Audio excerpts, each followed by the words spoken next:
Et j'ai le plaisir d'accueillir Ardavan Amir Aslani. Bonsoir. Bonsoir, merci d'avoir Merci d'être avec nous. Alors, vous êtes né à Téhéran, vous avez la double nationalité franco-iranienne, vous êtes avocat, spécialiste du droit public international, spécialisé entre autres dans le conseil juridique aux États.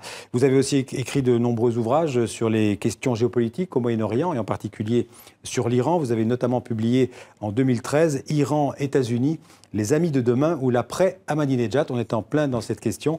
Alors on peut résumer la question iranienne d'aujourd'hui en disant que les Occidentaux soupçonnent ou soupçonnaient l'Iran d'avoir mené des recherches et continuent de le faire pour développer le nucléaire militaire sous couvert d'un programme nucléaire civil. Les négociations, je le disais, sont toujours en cours. Elles auraient dû s'achever le 30 juin, mais elles ont été reportées à plusieurs reprises.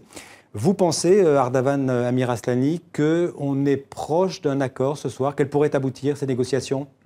Je pense effectivement que l'ensemble des indices tendent vers cette conclusion. Tout simplement parce que ça fait 17 jours que le secrétaire d'État américain est à Vienne. Dans l'histoire, si vous voulez, ça ne s'est jamais arrivé qu'un ministre des étrangers américain passe 17 jours à une table de négociation. C'est dire l'importance de l'enjeu pour les C'est dire l'importance de États-Unis. l'enjeu. Pareil pour les autres ministres du groupe de 5 Ils sont là moins souvent d'ailleurs. Hein. C'est vrai, mais ils font des allers-retours, viennent et ils repartent. Le ministre iranien est là de manière continue. Et vous diriez que l'occasion est historique ? Historique, mais à une échelle où on est peu capable d'imaginer à quel point. Parce que la question nucléaire iranienne ne porte pas que sur le nucléaire. La question porte également sur la stabilité régionale au Moyen-Orient. Ça porte sur le cours du pétrole, ça porte sur l'approvisionnement gazier de l'Europe, ça porte sur le combat que dans ce conflit de civilisation, comme l'a rappelé dernièrement le Premier ministre français, on mène face à l'irruption de ce djihadisme moyenâgeux qui a mis à feu à sang le Moyen-Orient. Donc si on rate cette occasion historique, il faudra probablement des années pour retrouver les mêmes circonstances favorables. Je dirais que si on rate, on est parti directement vers un conflit globalisé. Imaginez, s'il n'y a pas d'accord, cela signifie tout simplement que les Iraniens pourront retourner au statut hanté, c'est-à-dire partir de nouveau avec les 20 000 centrifugeuses à la quête du nucléaire militaire, si tel était l'objectif.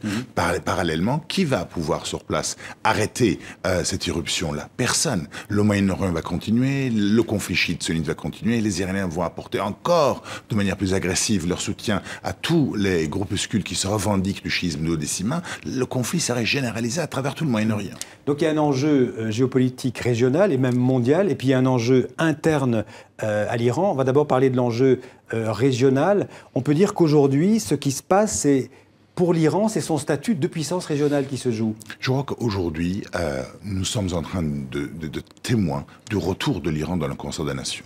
L'Iran, c'est un pays de 80 millions d'habitants. C'est une civilisation, avec une population qui a un niveau de vie, un niveau d'éducation supérieur à la moyenne haute de l'Occident. Donc quand l'Iran rentre dans la communauté internationale, quand l'Iran retrouve sa juste place, c'est un mouvement tectonique qui s'opère.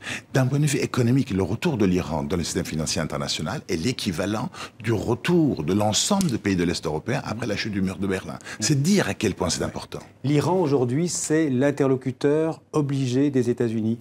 On le constate. Le ministre des Affaires étrangères américain, le secrétaire d'État Kerry, n'a passé avec aucun autre ministre des Affaires étrangères de la communauté internationale autant de temps qu'il a passé avec le ministre iranien Zarif. Ça traduit bien l'importance que l'Iran représente aujourd'hui sur l'échiquier international. Alors, dans le cours des négociations, il y a eu des différences de point de vue entre les États-Unis et la France. Comment est-ce qu'on peut expliquer ces différences de point de vue entre deux alliés?